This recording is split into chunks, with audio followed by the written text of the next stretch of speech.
ಇನ್ನು ಸಿದ್ದರಾಮಯ್ಯನವರು ಹಾಗೆ ಡಿಕೆ ಶಿವಕುಮಾರ್ ಅವರ ಸಿಎಂ ರೇಸ್ ವಿಚಾರ ಇದೆಯಲ್ಲ, ಡಿಕೆಶಿ ಸಿಎಂ ಆಗಲ್ಲ ಅಂತ ನಾನು ಎಲ್ಲೂ ಕೂಡ ಹೇಳಲಿಲ್ಲ ಅಂತ ದೆಹಲಿಯಲ್ಲಿ ಮಾತನಾಡ್ತಾ ಮಾಜಿ ಸಿಎಂ ಸಿದ್ದರಾಮಯ್ಯನವರು ಸ್ಪಷ್ಟೀಕರಣವನ್ನ ಕೂಡ ಕೊಟ್ಟಿದ್ದಾರೆ. ಯಾರೋ ನನ್ನ ಹೇಳಿಕೆಯನ್ನ ತಿರುಚಿದ್ದಾರೆ, ಇಬ್ರು ಆಕಾಂಕ್ಷಿಗಳಿದ್ದೇವೆ ಅಂತ ನಾನು ಹೇಳಿದ್ದೇನೆ, ಶಾಸಕರು ನಾಯಕನನ್ನ ಆಯ್ಕೆ ಮಾಡ್ತಾರೆ ಅಂತ ಅಷ್ಟೇ ಹೇಳಿದ್ದೇನೆ, ನನ್ನ ಹೇಳಿಕೆಯನ್ನ ತಿರುಚಿ ಸುಳ್ಳು ಹೇಳಿದ್ದಾರೆ ಅಂತ ಹೇಳಿ ವಿಪಕ್ಷ ನಾಯಕ ಸಿದ್ದರಾಮಯ್ಯ ಸ್ಪಷ್ಟೀಕರಣ ಕೊಟ್ಟಿದ್ದಾರೆ.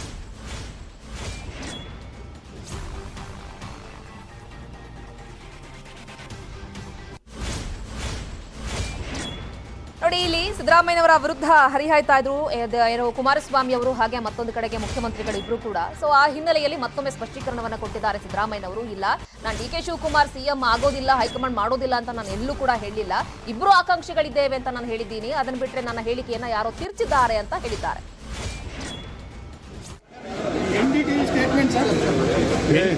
ನಾನು ಹೇಳೇ ಇಲ್ಲ,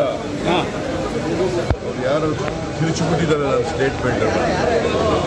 ನಾನೇನು ಹೇಳಿದ್ರು ಡೆಮಾಕ್ರೆಟಿಕ್ ಪ್ರಾಸೆಸ್ನಲ್ಲಿ ಮಾಡ್ತೀವಪ್ಪ, ಅವರು ಆಸ್ಪಿರೆಂಟ್ ಇದ್ದಾರೆ, ನಾನು ಆಸ್ಪಿರೆಂಟ್ ಇದ್ದೀನಿ ಅಂತ ಅಷ್ಟೇ ಹೇಳಿರೋದು.